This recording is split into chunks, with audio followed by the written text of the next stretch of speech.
Isabella Rodriguez had always believed in fairy tales.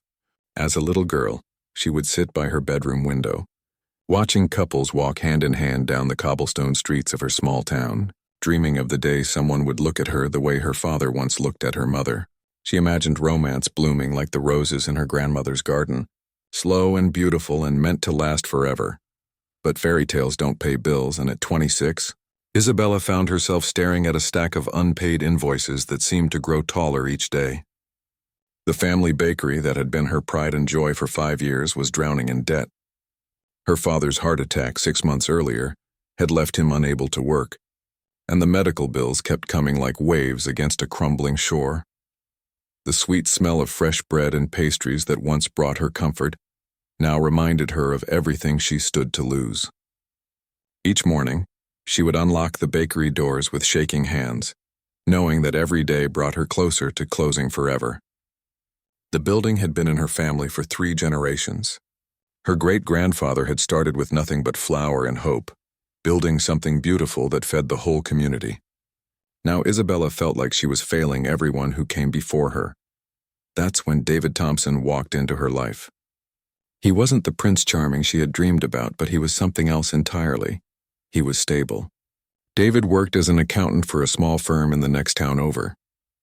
He wore pressed shirts and polished shoes, spoke in measured tones, and never seemed to have a hair out of place. When he first came into the bakery, ordering the same blueberry muffin and black coffee every Tuesday and Thursday, Isabella barely noticed him, but David noticed her. He watched her work with quiet admiration, seeing how she treated every customer like family, how she remembered their usual orders and asked about their children. He saw her strength when she smiled despite the worry lines around her eyes, and he saw her kindness when she slipped extra cookies into bags for families who looked like they needed them. It was Isabella's father who first suggested David might be interested in more than pastries. "That young man asks a lot of questions about you," he said one evening as they counted the day's meager earnings. "Good questions. Respectful ones. He asked if you were single, if you enjoyed your work here, if you had plans to expand the business." Isabella felt her cheeks warm. She had been so focused on keeping the bakery afloat that she hadn't really looked at any man as a potential partner in months. But when she thought about David, she realized he did linger longer than necessary during his visits, and his questions did seem more personal lately. When David finally asked her father for permission to court her, Isabella felt a mixture of relief and confusion. Relief because maybe, just maybe, this could be the answer to her prayers. David had steady work, good savings, and he seemed genuinely interested in helping her save the bakery. But confusion because her heart didn't race when she thought about him. There were no butterflies, no stolen glances, no breathless moments of anticipation. Their courtship was practical and polite. David would pick her up on Sunday afternoons, and they would walk through the town square or sit on her front porch talking about safe topics. He asked about her business plans and nodded approvingly when she spoke about efficiency and cost-cutting measures. He shared his own goals: a nice house in a good neighborhood, children who would be well-educated and well-behaved, a wife who would be a good homemaker and community member. Isabella tried to convince herself that this was better than the passionate love she had dreamed about as a girl. Passion faded, but security lasted. David would never break her heart because he would never make it race in the first place. He would provide for her and her father, help save the bakery, and give her the stable life that seemed so precious now that she had almost lost everything. But sometimes, late at night when she couldn't sleep for worrying about money, Isabella would wonder what it would feel like to be truly desired, truly seen, truly loved for who she was rather than what she could provide. David seemed to love the idea of her, the hard-working baker who would make a suitable wife. But did he love her messy morning hair? Her tendency to sing off-key while she worked? Her fierce protectiveness of everyone she cared about? When David proposed 3 months into their courtship, it wasn't romantic. They were sitting in his car outside her house after dinner at the town's only restaurant. He had ordered for both of them without asking what she wanted, choosing the safe option of chicken and vegetables that he knew wouldn't upset anyone's stomach. The proposal came after he had outlined his 5-year plan for their future together, complete with financial projections and timeline milestones. "Isabella," he said, reaching into his jacket pocket, "I believe we would make an excellent partnership. I can provide the stability you need, and you can provide the domestic skills I require. I think we should marry." The ring was beautiful, a modest diamond in a classic setting that would photograph well and last forever. It was exactly what a sensible man would choose for a sensible woman. Isabella stared at it, feeling like she was looking at her future through glass. Safe, predictable, secure, but somehow distant and untouchable. She said yes because what else could she say? Her father needed surgery they couldn't afford. The bakery needed repairs that would cost thousands. David was offering to solve all of these problems, asking only that she become the wife he envisioned. It seemed selfish to want more when so many people were depending on her. But as David slipped the ring onto her finger and kissed her cheek with the same enthusiasm he might show for a good investment return, Isabella felt something inside her grow quiet and still. The girl who had believed in fairy tales was finally growing up. And growing up meant accepting that some dreams were too expensive to pursue. The engagement announcement in the local newspaper described them as a perfect match and well-suited for a long and prosperous marriage. Friends and neighbors congratulated Isabella on her good fortune, praising David's stability and her practical wisdom. Even her father seemed relieved, his health improving along with the family's financial prospects. But alone in her bedroom each night, Isabella would look at the ring on her finger and wonder if this was really what happiness was supposed to feel like. She was grateful, certainly. Relieved, absolutely. But happy? That was a question she wasn't brave enough to answer. Not when so many people were counting on her to be satisfied with safe and sensible love. She had 6 weeks to prepare for a wedding that would solve all her problems and give her everything she thought she needed. 6 weeks to become the woman David expected her to be, to bury the girl who had once believed in magic and passion and love that could move mountains. 6 weeks to convince herself that a quiet, comfortable life was worth more than any fairy tale could ever be. Isabella had no way of knowing that in 6 weeks, everything she thought she knew about love, safety, and herself would be turned completely upside down. 3 weeks before the wedding, Isabella threw herself into preparations with the same determination she used to perfect her grandmother's bread recipe. If she kept busy enough, she reasoned, she wouldn't have time to think about the growing knot in her stomach that tightened every time she looked at her wedding dress hanging in the closet. The dress was beautiful, chosen more for its practical elegance than any romantic vision. David had accompanied her to the bridal shop, sitting patiently while she tried on option after option. He had nodded approvingly at the simple A-line gown with its modest neckline and classic silhouette. Very appropriate, he had said, and Isabella had felt something deflate inside her chest. She had secretly loved a dress with delicate lace sleeves and a flowing skirt that made her feel like a princess, but David's subtle frown had told her everything she needed to know about fairy tale dreams. Planning the wedding with David revealed sides of him that Isabella hadn't seen during their polite courtship. He had opinions about everything, and those opinions came with the quiet but unmistakable expectation that they would be followed. When Isabella suggested having the ceremony in the town's small garden park, where her parents had been married, David explained why the church would be more appropriate for their social standing. When she wanted to serve cupcakes from her own bakery instead of a traditional tiered cake, he gently but firmly redirected her toward something more conventional. "People will be watching us," David would say, whenever Isabella expressed a preference that differed from his vision. "We want to make the right impression from the very beginning." Isabella found herself agreeing more often than she liked, telling herself that these details didn't really matter in the grand scheme of things. What mattered was that David was going to help save her family's bakery, take care of her father's medical needs, and provide the security she had been desperately seeking. Wedding flowers and cake flavors were small sacrifices to make for such substantial benefits. But it was the conversation about her job that finally made Isabella understand what kind of marriage she was entering. They were sitting in David's apartment, looking over catering options on his laptop, when he casually mentioned that she would need to give her 2 weeks' notice at the bakery after the honeymoon. "What do you mean?" Isabella asked, looking up from the menu they had been reviewing. David smiled that patient smile he used when he thought she wasn't understanding something obvious. "Well, you won't need to work anymore, will you? I make enough to support us both comfortably. And frankly, the hours at the bakery are too demanding for a married woman. You'll have other responsibilities now."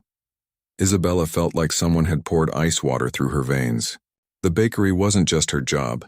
It was her passion, her family's legacy, her connection to 3 generations of women who had poured their hearts into feeding their community. But David, we talked about this.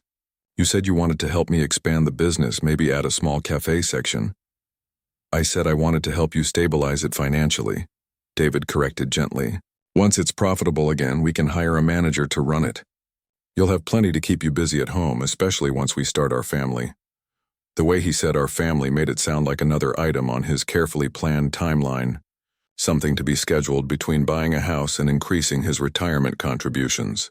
Isabella tried to imagine herself as the wife David envisioned, staying home, managing household affairs, attending community events as Mrs. David Thompson instead of Isabella the baker, who everyone had known since childhood.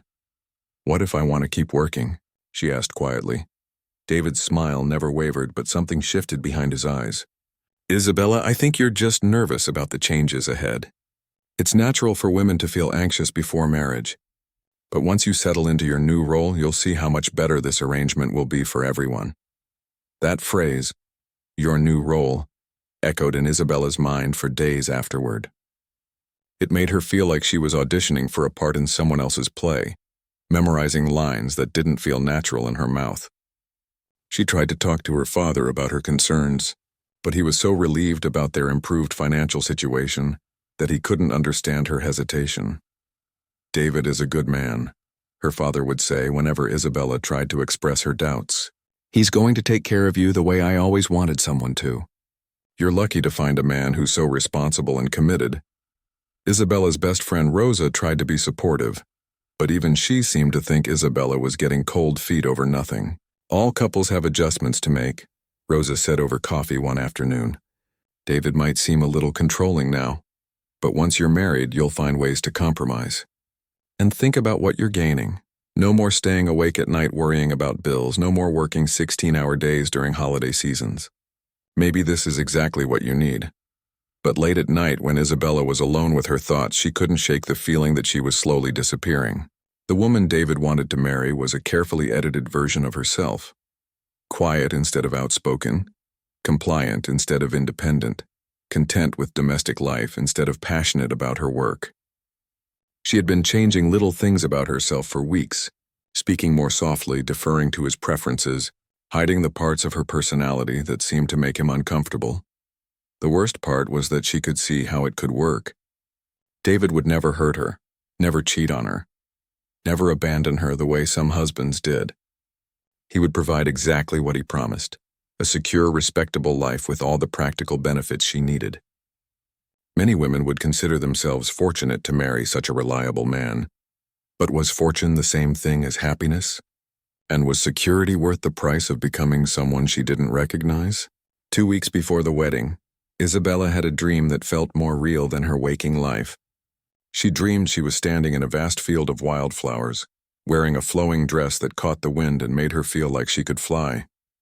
In the dream, someone was calling her name from across the field, but when she turned to look, she couldn't see who it was. She only knew that the voice made her heart race in a way that felt both terrifying and wonderful. She woke up with tears on her cheeks, and David's engagement ring feeling heavy on her finger.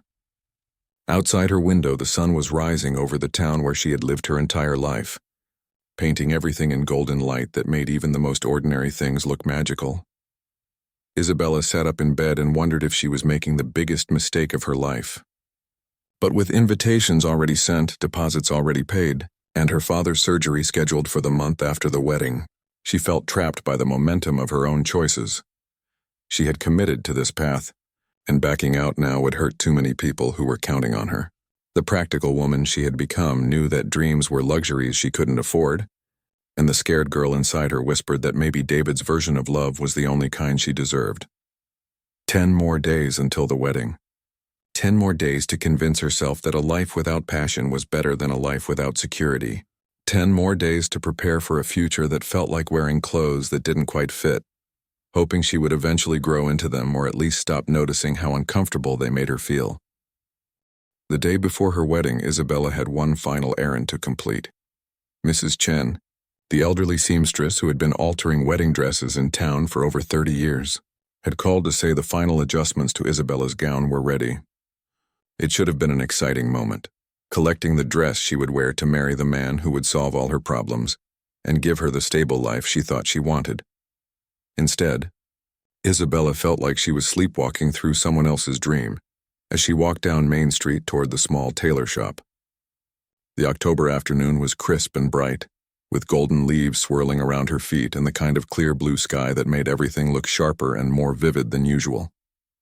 Other people might have taken it as a good omen for their wedding day, but Isabella barely noticed the beautiful weather. Her mind was occupied with the growing list of things that felt wrong about her approaching marriage. That morning, David had called to remind her about their honeymoon schedule, a sensible 4-day trip to a nearby resort that offered excellent value for money, according to his research. He had booked their activities in advance, planned their meals around the restaurant's most economical options, and even suggested she pack light to avoid extra luggage fees. "I want our marriage to start off on the right financial footing," he had explained when Isabella wondered aloud if maybe they could be a little more spontaneous on their honeymoon. "Responsible spending habits established early will benefit us for years to come."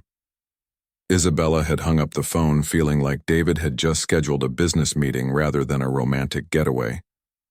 She tried to remember the last time he had said something that made her laugh, or surprised her with an unexpected gesture, or shown any sign that he saw her as more than a suitable candidate for the position of Mrs. David Thompson. Lost in these uncomfortable thoughts, Isabella was balancing the carefully wrapped wedding dress in her purse while trying to fish her car keys from her coat pocket, when disaster struck. She had just managed to grab the keys when they slipped from her fingers, and as she bent to retrieve them, her elbow bumped into someone walking behind her. The collision sent her purse flying, scattering its contents across the sidewalk. Lipstick, breath mints, her phone, and a handful of loose change went rolling in different directions, while the wedding dress box teetered dangerously in her arms. "Oh no, I'm so sorry." The voice was deep and warm, with a hint of an accent she couldn't immediately place. Before Isabella could even process what had happened, the stranger was already crouching down, gathering her scattered belongings with quick, efficient movements. "Please don't apologize," Isabella said, bending down to help while still clutching the dress box. "I wasn't watching where I was going. I'm the one who should be." She looked up and forgot whatever she had been about to say. The man helping her collect her things had the kind of face that stopped conversations mid-sentence. Dark hair that looked like he had been running his fingers through it, strong features that spoke of good genetics and perhaps some interesting ancestry, and eyes the color of storm clouds that seemed to take in everything at once. But it wasn't just his looks that made Isabella's breath catch. It was the way he moved, with a confidence that seemed entirely natural, and the way he smiled when their eyes met, like he was genuinely delighted by this chance encounter. "Here, let me help you with that," he said, standing up and gently taking the dress box from her arms before she could protest. "That looks important." "Wedding dress?" Isabella felt her cheeks grow warm. "Yes, actually. Tomorrow, in fact." Something flickered across his expression, surprise perhaps or disappointment, but it was gone so quickly Isabella thought she might have imagined it. "Congratulations," he said, and his smile seemed slightly less bright than before. "Someone's very lucky." "Thank you," Isabella managed, though she felt strangely uncomfortable accepting congratulations for a wedding that filled her with more dread than anticipation. "And thank you for helping. You didn't have to do that." "Of course I did," he said, as if helping strangers was the most natural thing in the world. "I'm Alex, by the way. Alex Rivera, Isabella Rodriguez." She held out her hand, and when he shook it, she felt a jolt of awareness that had nothing to do with static electricity, and everything to do with the warmth of his skin and the strength of his grip. "Well, Isabella Rodriguez, it seems like fate wanted us to meet today," Alex said, his eyes twinkling with something that might have been mischief. "The least I can do after nearly knocking you over is buy you a coffee. Unless you have somewhere urgent to be." Isabella knew she should say no. She had a dozen last-minute wedding tasks waiting at home, phone calls to return, and final preparations to make. David would be calling soon to review tomorrow's timeline for the 3rd time this week. A sensible woman one day before her wedding would not be accepting coffee invitations from handsome strangers. But something about Alex made her want to be less sensible. Maybe it was the way he had immediately helped her without being asked, or the genuine warmth in his smile, or the fact that talking to him for 2 minutes had made her feel more like herself than she had in weeks of wedding planning. "Coffee sounds nice," she heard herself saying, and immediately wondered where those words had come from. Alex's smile widened, and Isabella felt her heart do something it hadn't done around David in all their months together. It skipped a beat. "There's a little cafe around the corner that makes excellent espresso," he said, offering her his arm like they were characters in an old movie. "If you trust a stranger's recommendations." "I'm starting to think trusting strangers might be exactly what I need to do," Isabella said, then immediately blushed at how that sounded. She wasn't normally the type of woman who said flirtatious things to men she had just met, especially not the day before her wedding. But as they walked toward the cafe, Alex carrying her wedding dress like it was the most natural thing in the world, Isabella felt lighter than she had in months. Their conversation flowed as easily as if they had known each other for years rather than minutes. Alex told her he was in town on business, something involving consulting for local businesses, though he was vague about the details. He asked about the bakery, and when Isabella mentioned she might have to stop working after the wedding, his eyebrows rose in surprise. "You love your work, though," he said. It wasn't a question. Somehow, in just a few minutes of conversation, this stranger could see what David had missed in months of courtship. "Anyone can tell that from the way you talk about it." "Yes," Isabella said simply, and felt tears prick at the corners of her eyes. It had been so long since someone had acknowledged that her work mattered, that it was more than just a job she could easily walk away from. "Then why would you give it up?" Alex asked gently. It was such a simple question, but it hit Isabella like a revelation. Why would she give it up? Because David expected her to? Because it was what good wives were supposed to do? Because she had convinced herself that financial security was worth any sacrifice? "I honestly don't know," she admitted, and realized it was the most honest thing she had said to anyone in weeks. As they reached the cafe, Alex held the door open for her, and Isabella caught a hint of his cologne, something subtle and expensive that made her want to step closer rather than away. She was getting married tomorrow to a man who had never made her pulse race, and here was a complete stranger who had her heart pounding just from the way he said her name. "After you, Isabella," Alex said, and something in his voice made her think he was talking about more than just walking through a doorway. Isabella stepped into the cafe and wondered if she was walking into the biggest mistake of her life, or the first right choice she had made in months.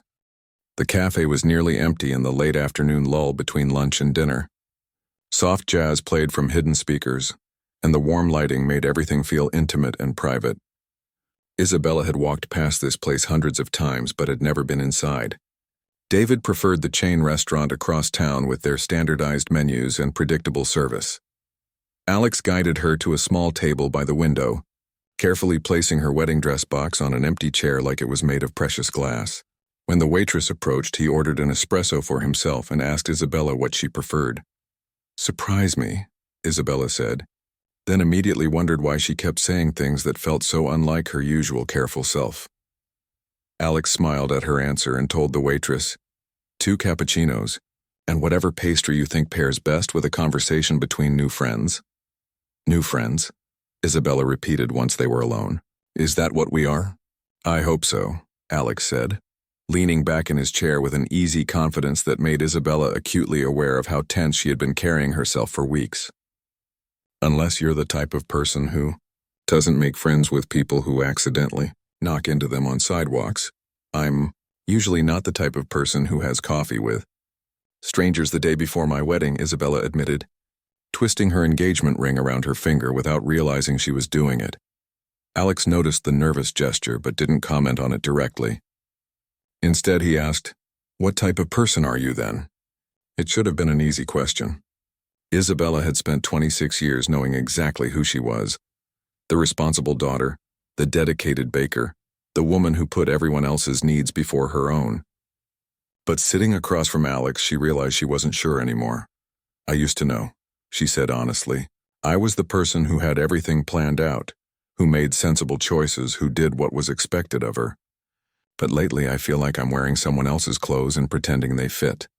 The waitress brought their cappuccinos and a plate of delicate almond cookies that smelled like heaven. Alex waited until they were alone again before responding. Maybe the clothes don't fit because they weren't made for you, he said softly. Maybe you've been trying to squeeze yourself into a life that was designed for someone else entirely. Isabella stared at him. In one sentence, this stranger had captured what she had been struggling to understand for months. You don't even know me. How can you see that when the people who've known me my whole life can't? Sometimes it takes an outsider to see clearly, Alex said, taking a sip of his coffee. And sometimes the people who've known us the longest are the most invested in keeping us exactly as we've always been, even when we've outgrown that version of ourselves. They talked for an hour that felt like minutes. Alex had a way of asking questions that made Isabella think about things she had never examined before. He wanted to know about her dreams, not just her plans. He asked about the moments in her life when she had felt most alive, most herself. He listened with the kind of attention that made her feel like the most interesting person in the room. When Isabella mentioned that she had always wanted to travel, to see how people in other places lived and loved and worked, Alex's eyes lit up. Where would you go first? He asked. Italy, Isabella said without hesitation, to learn how they make bread there, how different families have passed down recipes for generations. I've read about these small villages where the baker is the heart of the community, where people gather not just to buy bread but to share news and connect with each other. That sounds incredible, Alex said, and Isabella could tell he meant it. What's stopping you? Life, Isabella said with a laugh that sounded hollow even to her own ears. Responsibilities, reality. Those are just words people use when they're afraid to admit they're scared, Alex said gently. What are you really afraid of? Isabella felt exposed by the question, like Alex could see straight through all her careful defenses. I'm afraid of wanting too much, she whispered. I'm afraid of disappointing everyone who's counting on me. I'm afraid of taking risks when other people will pay the price if I fail. And what about the price you'll pay if you don't take any risks at all? Alex asked. Before Isabella could answer, her phone buzzed with a text from David, reminding her about their rehearsal dinner the next evening and asking if she had remembered to pick up the wedding rings from the jeweler. The interruption broke the spell of their conversation, bringing reality crashing back. I should go, Isabella said, looking at her phone and realizing how long they had been talking. I have things to do, calls to make. Of course, Alex said, but he made no move to get up. Can I ask you something first? Isabella nodded, even though every instinct told her she was already in dangerous territory. Are you happy? Alex asked. Not grateful, not secure, not doing the right thing. Are you actually happy? The question hung in the air between them like a challenge. Isabella opened her mouth to give the automatic response. Of course she was happy. She was getting married to a good man who would take care of her. She had everything she needed for a stable life, but the words wouldn't come. Instead, she found herself looking into Alex's storm-gray eyes and feeling like he could see all the doubts and fears and longings she had been hiding from everyone, including herself. I don't know, she said finally. I don't think I've asked myself that question in a very long time. Alex nodded like that was exactly the answer he had expected. You know, he said casually, I'm staying at the Riverside Inn for a few more days. If you ever want to continue this conversation, or if you just need someone to talk to who doesn't have expectations about who you should be, I'm usually in the lobby around 8 in the evening, just reading, nothing dramatic or inappropriate. Sometimes it helps to have a neutral person to talk through big decisions with. Isabella felt her heart start racing again. She knew what he was offering. Not an affair or some dramatic romantic gesture, but something that might be even more dangerous. He was offering to be a safe place where she could explore the questions she was afraid to ask herself. I'm getting married tomorrow, she said, as much to remind herself as to remind him. I know, Alex said simply, and that's exactly why you might need someone to talk to who isn't invested in the outcome of that decision. He stood up then, pulling out his wallet to pay for their coffee despite Isabella's protests. Thank you for the most interesting conversation I've had in months, he said, helping her with her coat. I hope tomorrow brings you everything you're looking for. As they walked back toward the seamstress shop where Isabella's car was parked, she felt like she was moving through a dream. Alex carried her wedding dress again, chatting easily about the town's history and the beautiful architecture of the old buildings. But underneath the casual conversation, Isabella could feel the weight of everything that hadn't been said. When they reached her car, Alex carefully placed the dress in her back seat and closed the door. For a moment, they stood facing each other on the sidewalk where they had first collided, and Isabella felt like she was standing at a crossroads she hadn't even known existed that morning. "Goodbye, Isabella," Alex said, and the way he said her name made her want to memorize the sound of it. "Goodbye," she managed, then got in her car and drove away without looking back. But as she headed home to finish preparing for her wedding, Isabella carried with her the memory of storm-gray eyes and the dangerous possibility that maybe, just maybe, there was another version of her life where she could be happy instead of just grateful, passionate instead of just practical, truly alive instead of just safely existing. The question was whether she was brave enough to find out what that life might look like, even if it meant disappointing everyone who was counting on her to choose safety over dreams. Isabella spent her last night as a single woman staring at the ceiling of her childhood bedroom, watching shadows dance across the familiar walls as car headlights swept by outside. Her wedding dress hung on the closet door like a beautiful ghost, and every time she looked at it, she felt a tightness in her chest that had nothing to do with the fitted bodice. The evening had been a disaster of small disappointments. David had called 3 times to review tomorrow's timeline, each conversation making the wedding feel more like a corporate event than a celebration of love. He had reminded her about the photographer's schedule, the specific way he wanted her to hold her bouquet for pictures, and the importance of keeping their ceremony brief so they wouldn't go over their allotted time at the church. "Remember, Isabella, we want everything to run smoothly," David had said during his final call. "No surprises, no deviation from the plan. I've worked very hard to ensure this day reflects well on both of us." After hanging up, Isabella had sat at her kitchen table and tried to remember the last time David had mentioned love, passion, or even basic excitement about their future together. All she could recall were conversations about efficiency, appropriateness, and maintaining proper appearances. Her father had gone to bed early, exhausted by the week's preparations and looking forward to walking his daughter down the aisle to a man who would solve all their financial problems. Her friend Rosa had stopped by with a bottle of wine and stories about her own wedding nerves, but even her well-meaning reassurances had made Isabella feel more alone rather than less. "Every bride gets cold feet," Rosa had said, pouring them each a generous glass of wine. "It's normal to feel overwhelmed before such a big change, but once you're married, you'll settle into it. David is a good catch, Isabella. You're doing the smart thing, the smart thing." Isabella was so tired of hearing about the smart thing, the sensible choice, the practical decision. When had she become the kind of person whose life was measured entirely by how well she managed to avoid risk and disappointment? As the hours ticked by toward midnight, Isabella found herself thinking about Alex Rivera in ways that made her feel guilty and alive at the same time. She replayed their conversation over and over, remembering the way he had listened to her like her words mattered, the way he had seen through her careful composure to the restless woman underneath. She thought about his question, "Are you happy?" and realized she still didn't have a good answer. She was grateful, certainly, relieved about her family's improved financial situation, satisfied that she was making a responsible choice that would benefit everyone depending on her. But happy. When was the last time she had felt genuinely, purely happy about anything? At 12:30, Isabella gave up on sleep and put on her robe and slippers. She told herself she was just going to make some tea and maybe read for a while until exhaustion finally overtook her racing thoughts. But as she stood in her dark kitchen, looking out the window at the empty street, she found herself thinking about the Riverside Inn and Alex's casual invitation to continue their conversation. "Just reading. Nothing dramatic or inappropriate," he had said. "Sometimes it helps to have a neutral person to talk through big decisions with." Isabella knew it was crazy to even consider it. She was getting married in less than 12 hours.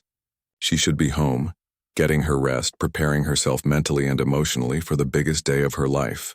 The last thing she should be doing was seeking out the man who had made her question everything about her carefully planned future. But as she stood there in the darkness, Isabella realized she couldn't marry David with so many unanswered questions burning inside her. She owed it to him, to herself, and to everyone who would be affected by their marriage to be absolutely certain she was making the right choice. At 1 o'clock in the morning, Isabella found herself getting dressed and walking out to her car. She told herself she was just going for a drive to clear her head. She told herself she probably wouldn't even go to the inn, and if she did, Alex probably wouldn't be there anyway. She told herself a lot of things as she drove through the empty streets of her sleeping town. The Riverside Inn was a charming bed and breakfast that had been converted from a Victorian mansion.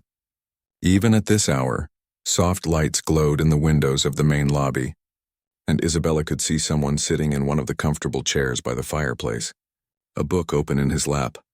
Her heart hammered against her ribs as she parked and walked up the inn's front steps.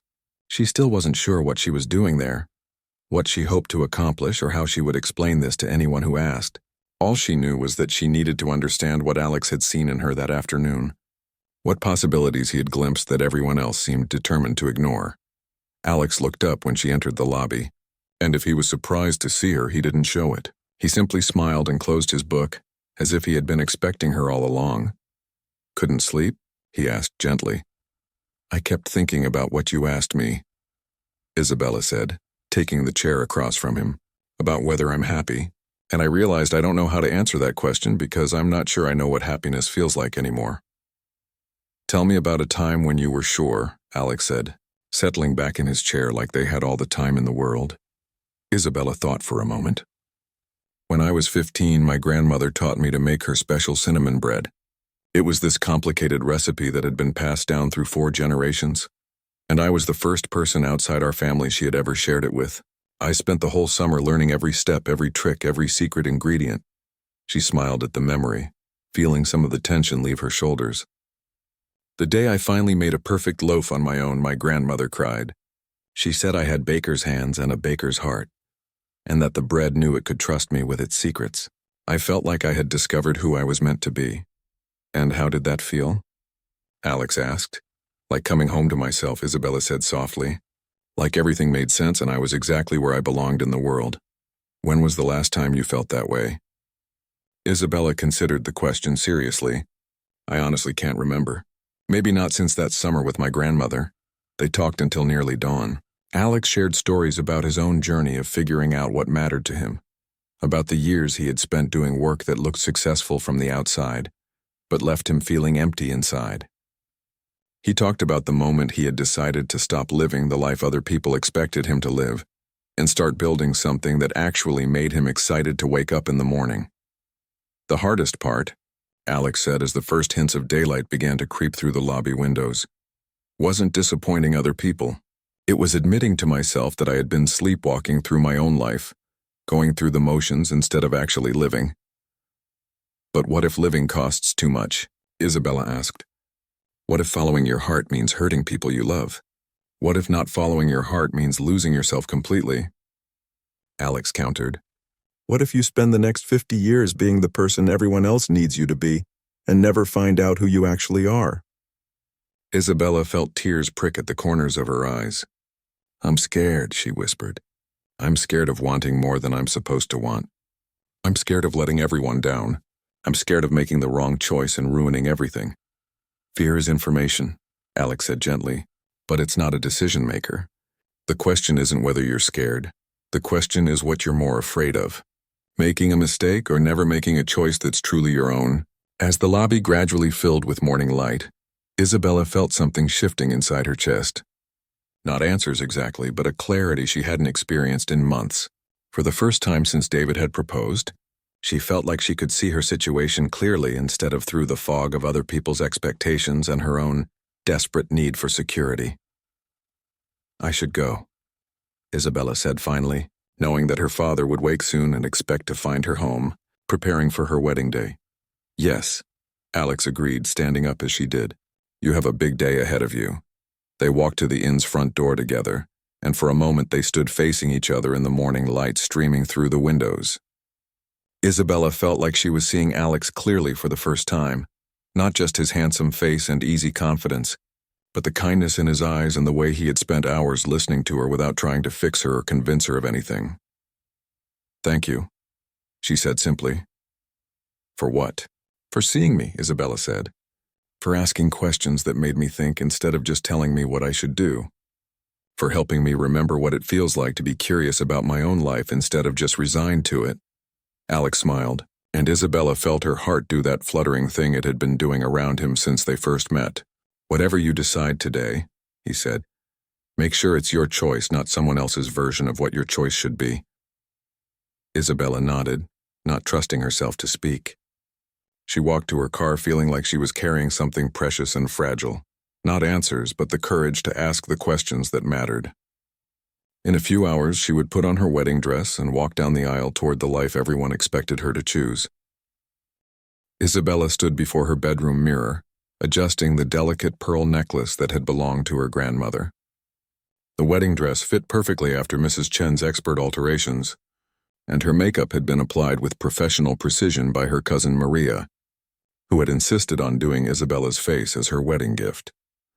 By all external measures, Isabella looked exactly like what a bride should look like on her wedding day. But inside, she felt like a woman standing at the edge of a cliff, knowing she was about to either take flight or fall. Her father appeared in the doorway, wearing his best suit and a smile that made him look younger and healthier than he had in months. The knowledge that his financial worries were about to end had given him new energy. And seeing his daughter about to marry such a stable, reliable man filled him with obvious pride and relief. "You look beautiful. Mija," he said, his voice thick with emotion. "Your mother would have been so proud to see you today." Isabella felt tears threaten her carefully applied mascara. Her mother had died when Isabella was 12, and she had spent the last 14 years trying to be the daughter her father needed, the woman her mother would have wanted her to become. The weight of that responsibility had shaped every major decision of her adult life. "Do you think she would have liked David?" Isabella asked, though she wasn't sure she wanted to hear the answer. Her father considered the question seriously. "I think she would have appreciated that he's going to take good care of you," he said finally. "She worried about leaving you without a mother to guide you through these important decisions. David is a good man who will provide well for you. That matters more than romantic fantasies." Isabella nodded and tried to smile, but her father's words hit her like cold water. Was that really all her mother would have wanted for her? Security and provision, but nothing about love or passion or feeling truly seen and understood by her partner. The ride to the church was quiet, both Isabella and her father lost in their own thoughts. The small stone church where Isabella had attended services her entire life looked beautiful, decorated with white roses and ribbon. Friends and neighbors were already gathering, dressed in their Sunday best and ready to witness the union of Isabella Rodriguez and David Thompson. David was waiting at the altar when Isabella arrived, looking impeccable in his perfectly tailored suit. His smile was confident and satisfied as he watched her walk down the aisle on her father's arm. Everything was proceeding exactly according to his carefully constructed plan. But as Isabella took her place beside David and looked out at the assembled guests, her eyes found Alex Rivera sitting quietly in the back pew. He was dressed in a dark suit that made him look even more handsome than she remembered. But it wasn't his appearance that made her breath catch. It was the expression on his face, not romantic longing or desperate pleading, but something deeper and more complicated. He looked like a man who cared enough about her happiness to witness her choice, whatever that choice might be. Pastor Martinez began the ceremony with familiar words about love, commitment, and the sacred bond of marriage. Isabella had heard these same words at dozens of weddings over the years, but today they seemed to be coming from very far away. She was acutely aware of David beside her, radiating satisfaction at how perfectly everything was proceeding, and equally aware of her own growing sense of panic. When the pastor asked if anyone knew of any reason why this couple should not be wed, Isabella felt her heart stop. The traditional pause that followed felt like an eternity, and she found herself holding her breath, waiting for someone to speak up and save her from a choice she was becoming increasingly certain was wrong. But no one spoke. The moment passed and Pastor Martinez continued with the ceremony, moving toward the vows that would bind Isabella to a life she wasn't sure she wanted. "David Thompson," the pastor said, "do you take Isabella Rodriguez to be your lawfully wedded wife, to have and to hold, in sickness and in health, for richer or poorer, for better or worse, until death do you part?" "I do," David said firmly, his voice carrying clearly through the church. His answer sounded like a business agreement being finalized, professional and decisive. Isabella watched David's face as he spoke those words, looking for some sign of the deep emotion that should accompany such a moment. Instead, she saw satisfaction, accomplishment, the pleasure of a man who had successfully acquired something he wanted. She realized with a clarity that felt like ice water in her veins that David loved the idea of her, the role she would play in his carefully ordered life. But he didn't love her, the real her, with all her dreams and fears and complications. Isabella Rodriguez, Pastor Martinez continued, turning to her with expectant eyes. Do you take David Thompson to be your lawfully wedded husband, to have and to hold, in sickness and in health, for richer or poorer, for better or worse, until death do you part? The words hung in the air like a question that would determine the entire course of her life. Isabella looked at David, whose confident smile suggested he had never doubted what her answer would be. She looked at her father in the front pew, his face glowing with relief and pride. She looked at the assembled guests, all waiting to celebrate what they believed was her happiest day. And then she looked at Alex, sitting quietly in the back of the church. He wasn't smiling or frowning, wasn't trying to influence her decision in any way. He was simply there, bearing witness to whatever choice she made, ready to support her happiness regardless of what form it took. In that moment, Isabella understood something that should have been obvious all along. Love wasn't supposed to feel like resignation.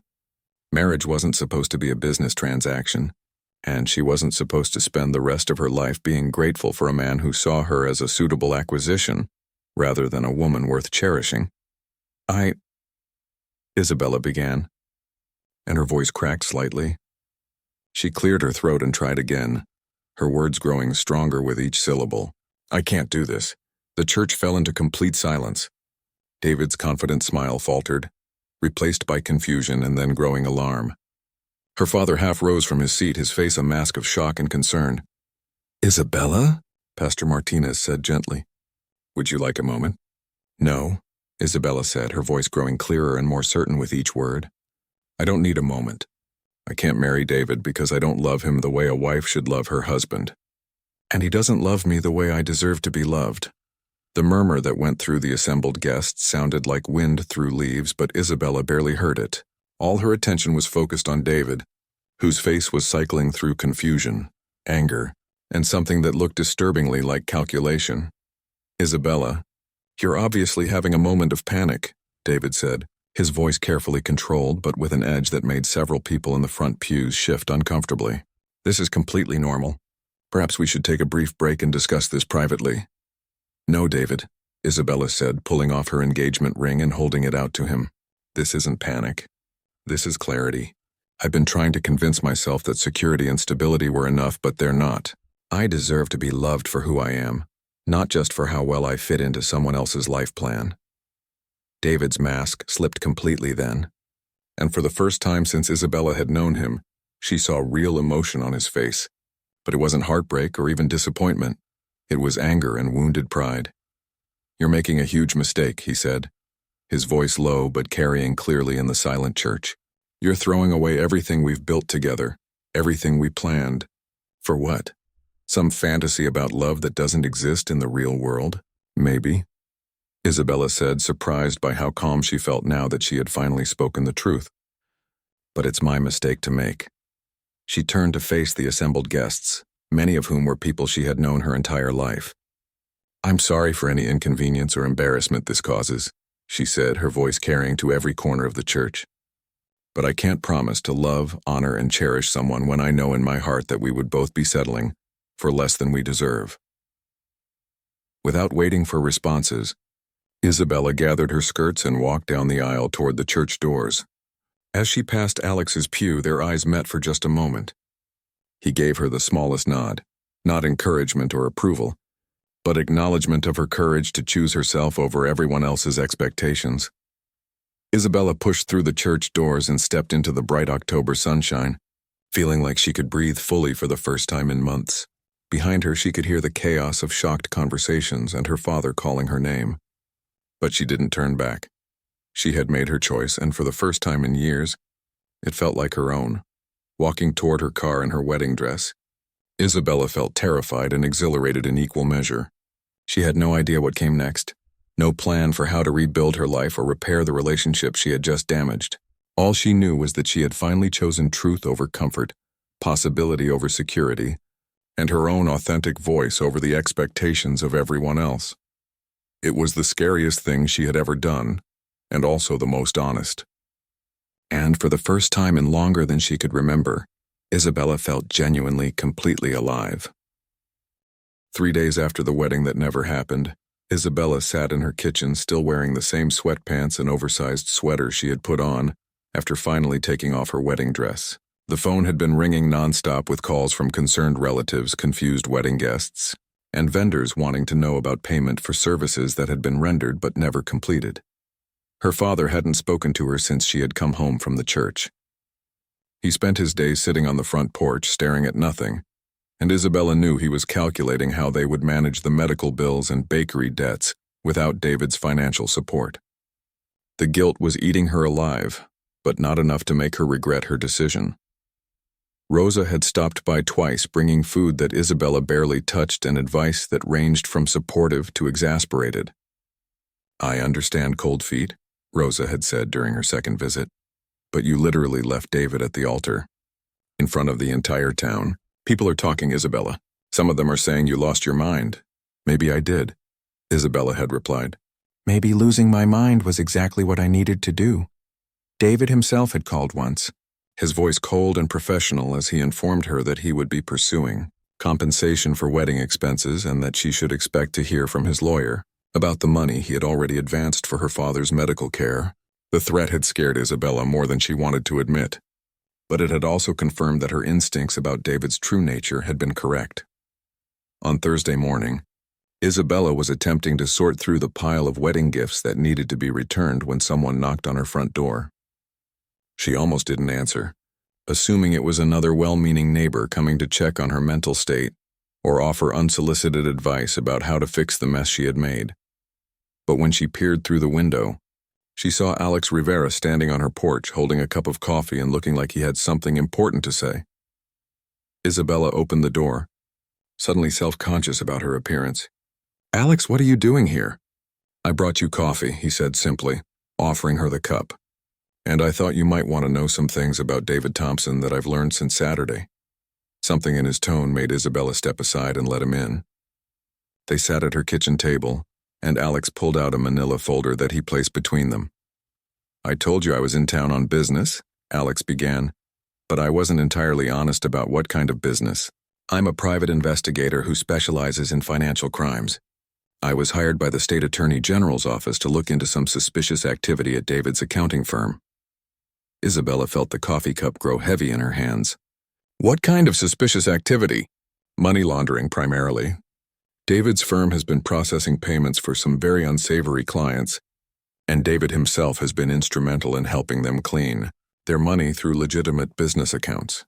Alex opened the folder and showed Isabella a series of documents, covered in numbers and legal terminology that she couldn't fully understand. "Don't understand," Isabella said slowly. "David is an accountant. He works with small businesses and individual tax returns. On the surface, yes," Alex said gently, "but he's also been working with a network of criminals who needed someone respectable and trustworthy to handle their financial transactions. Someone like David, with his reputation for being conservative and reliable, was perfect for their needs." Isabella stared at the documents, trying to process what Alex was telling her. "Are you saying David is a criminal?" "I'm saying David made choices that put him in very dangerous territory," Alex said.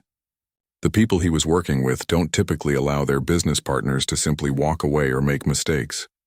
If you had married David, you would have become part of his life, and that would have put you at risk." Alex pulled out another set of papers, these ones with photographs attached. Isabella recognized some of the faces. Men who had occasionally come into David's office, always well-dressed and polite, but something about them had always made her uncomfortable. "These are the clients I'm talking about," Alex said.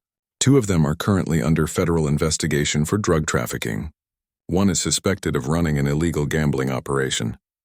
The money they were paying David to launder came from activities that have destroyed families and communities."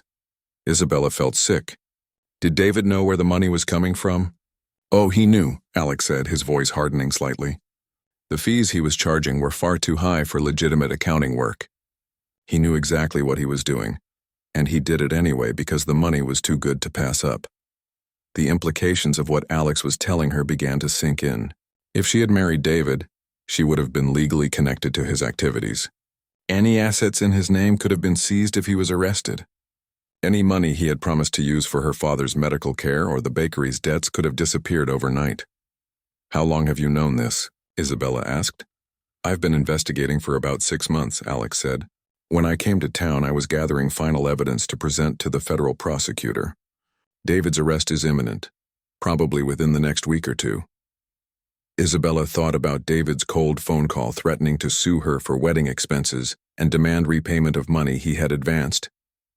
Now she understood that his anger hadn't just been about wounded pride. It had been about losing the perfect cover that marriage to a respectable local woman would have provided. "You've been watching me," Isabella realized. "That day we met outside the seamstress shop. That wasn't an accident, was it?" Alex had the grace to look uncomfortable. "No, it wasn't entirely an accident. I had been observing David's routines, trying to understand his life and relationships. I knew about the engagement, and I was concerned about what would happen to you if you married him without knowing the truth. So you what? Decided to seduce me away from him?" Isabella felt a flash of anger. Was our entire conversation part of some investigation? "No," Alex said firmly. "Absolutely not. My job was to gather evidence about David's criminal activities, not to interfere in his personal relationships. But when I met you, when I saw how unhappy you were and how little you knew about the man you were about to marry, I couldn't just stand by and watch you walk into danger." Isabella stood up and walked to the window, staring out at the street where she had grown up. Everything she thought she knew about her life had been turned upside down in the span of a few days. "You could have just told me," she said. "You could have warned me about David directly instead of playing games." "Would you have believed me?" Alex asked quietly. "If a stranger had come to you 3 days before your wedding and told you that your fiancé was a criminal, would you have listened? Or would you have thought I was crazy or jealous or trying to sabotage your happiness for my own reasons?" Isabella considered this and realized he was probably right. She had been so desperate for security, so committed to making the engagement work, that she might not have been willing to hear negative information about David from someone she didn't know. "Besides," Alex continued, "I couldn't give you details about an ongoing investigation. All I could do was try to help you see that you deserved better than what David was offering, and hope you would trust your own instincts about what felt right." "And if I had gone through with the wedding anyway?" Isabella asked. "Then I would have respected your choice and made sure you were protected as much as possible when David was arrested," Alex said. "Your safety was always my primary concern, not whether you chose to be with him or not." Isabella turned back to face Alex, studying his expression for any sign of deception. What she saw was a man who looked genuinely worried about her well-being, genuinely sorry for the deception he had felt necessary to maintain. "So what happens now?" she asked. "Now David gets arrested, probably sometime next week. The investigation will become public and everyone will understand why you had good reason to be suspicious of him. Your father's medical bills and the bakery's debts aren't going away, but at least you won't be legally tied to a criminal when his world falls apart." Alex stood up and gathered his papers back into the folder. "I wanted you to know the truth because you deserve to understand that your instincts were right. You weren't walking away from a good man who would have taken care of you. You were protecting yourself from a very dangerous situation." As Alex headed toward the door, Isabella called after him. "Alex, how much of what you told me about yourself was true? The traveling, the business consulting, all of that?" Alex paused with his hand on the doorknob.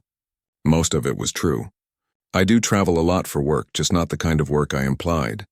And everything I said about wanting to live authentically, about the importance of choosing happiness over security, that was completely honest.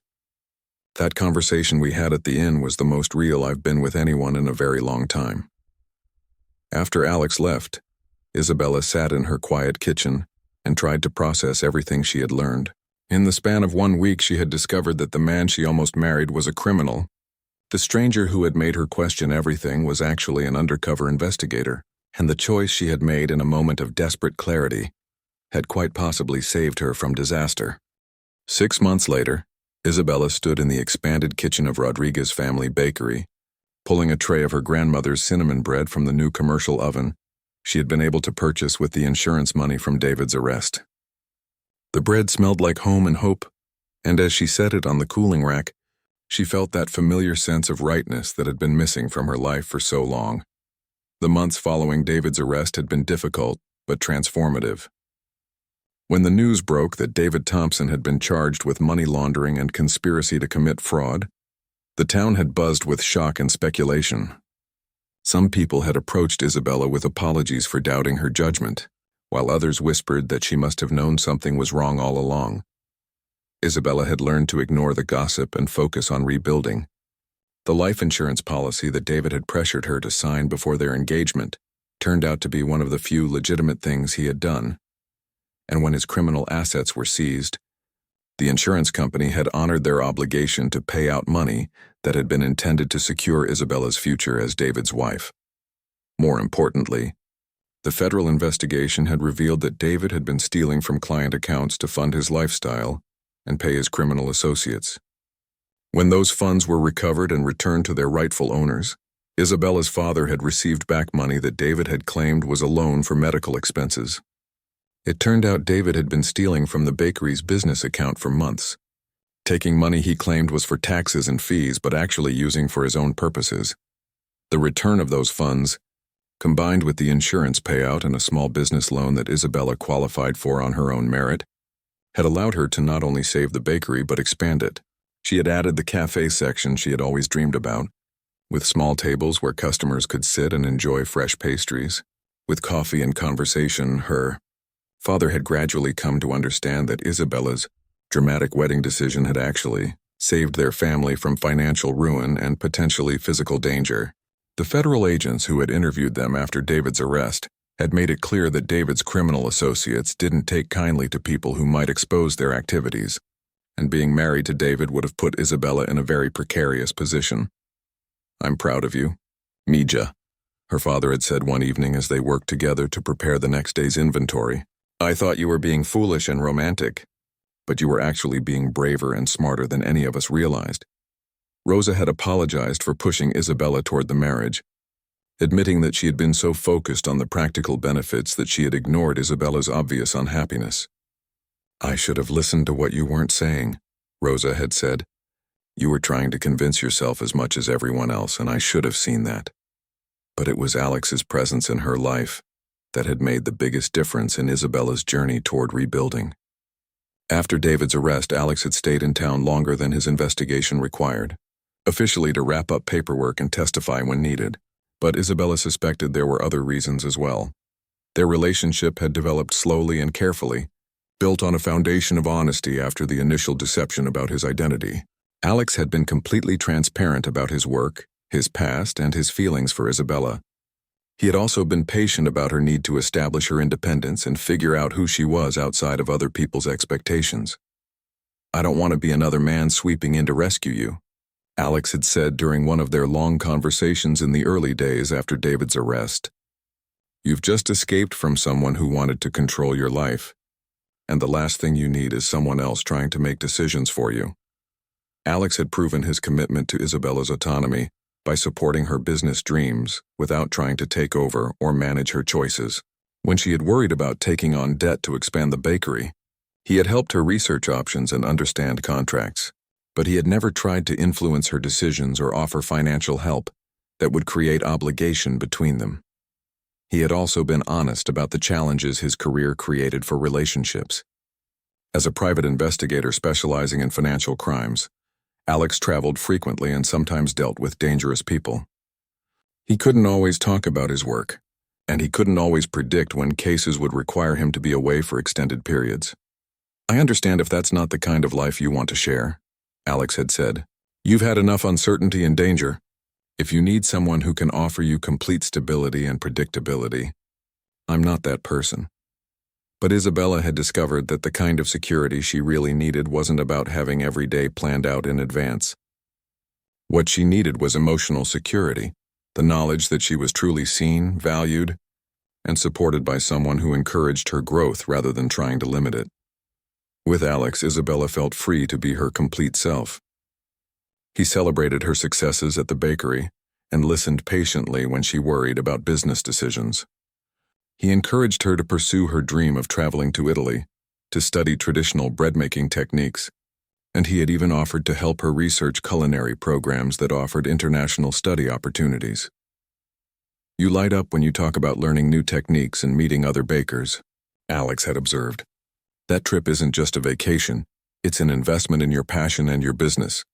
Isabella had started saving money for the Italy trip, and Alex had surprised her by learning basic Italian phrases so he could practice with her. He had never suggested that her dreams were impractical, or that she should be satisfied with smaller ambitions. The physical attraction between them had grown gradually alongside their emotional connection. Unlike her relationship with David, where Isabella had felt like she was performing the role of a girlfriend, with Alex she felt completely natural and unguarded. When he kissed her, she felt like the woman she was meant to be rather than the woman she thought she should be. On this particular morning, as Isabella arranged fresh pastries in the display case, Alex walked through the front door of the cafe carrying 2 cups of coffee from the shop down the street, a small ritual they had developed on the days when he was in town. "Busy morning?" he asked, handing her one of the cups and leaning against the counter. "Mrs. Patterson ordered 3 dozen cupcakes for her book club, and the Peterson family wants a custom cake for their anniversary party," Isabella said, feeling a familiar surge of satisfaction at how well the business was doing. "Oh, and I got an email from that culinary school in Rome. They have an opening in their fall program for international students." Alex's face lit up. "Isabella, that's incredible. Are you going to apply?" "I'm thinking about it," Isabella said, though they both knew she had been thinking about little else for weeks. It would mean being away for 3 months and leaving the bakery, and spending money I've been saving, and learning from some of the best bread makers in the world, and fulfilling a dream you've had since you were a teenager, and coming back with knowledge that could transform your business," Alex finished. "What's really holding you back?" Isabella looked around the cafe she had worked so hard to build, at the regular customers who had become like family, at the life she had created for herself.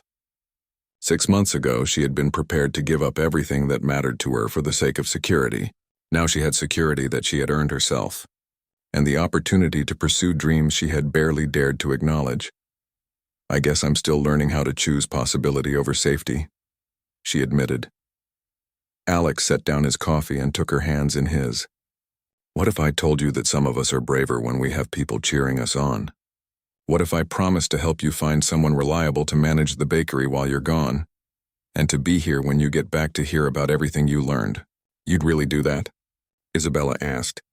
"Support me going away for 3 months when we're just figuring out what this relationship is?" "Isabella," Alex said seriously, "I fell for a woman who was brave enough to walk away from a safe, expected life because she knew she deserved better. I fell for someone who chose truth over comfort and authenticity over approval. If I tried to make you smaller or safer now, I'd be falling in love with a different person entirely." That afternoon, Isabella submitted her application to the culinary program in Rome. That evening, she and Alex sat in the cafe after closing, planning all the ways the international experience could benefit her business when she returned. And for the first time in her adult life, Isabella felt like she was living in partnership with someone who wanted her to become more herself, not less. The girl who had once believed in fairy tales had grown into a woman who understood that the best love stories weren't about being rescued by someone else. They were about finding someone who celebrated your strength, supported your dreams, and loved you not despite your independence but because of it. As Isabella locked up the bakery that night, she looked at the reflection of herself and Alex in the front window. She saw a woman who had learned to trust her own instincts, who had built something beautiful with her own hands, and who had chosen love that made her feel more alive rather than love that made her feel safe from living.